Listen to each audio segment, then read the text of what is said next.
plaise à l'Organisation des Nations Unies aujourd'hui et à l'Espagne, par contre-coup, la proposition suivante. Vous prétendez, gouvernement espagnol, que le Sahara était res nullius. Vous prétendez que c'était une terre ou un bien qui était en déshérence. Vous prétendez qu'il n'y avait aucun pouvoir ni aucune administration établie sur le Sahara. Le Maroc prétend le contraire. Alors nous demandons l'arbitrage de la Cour internationale de justice. Le drame du Maroc, c'est que lorsqu'il a été colonisé, il n'a pas eu affaire à un seul colonisateur. Nous avons été colonisés par deux colonisateurs, les Espagnols et les Français. Si nous avions eu la chance de n'en avoir qu'un, nous aurions soldé de tout compte notre affaire du nord au sud.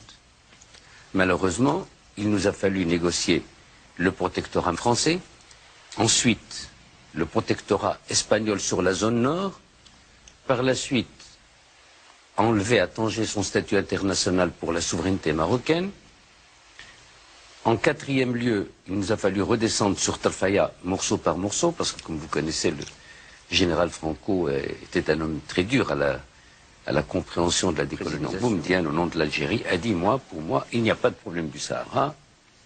L'Algérie considère cette affaire comme étant maroco-mauritanienne, sans plus ni moins. Et puis par la suite, naturellement, les événements, le gouvernement algérien, les dirigeants algériens ont commencé à sortir la thèse. C'est une affaire d'autodétermination. Ces gens-là, les Sahraouis, sont nos voisins. Ce sont des musulmans. C'est un peuple arabe.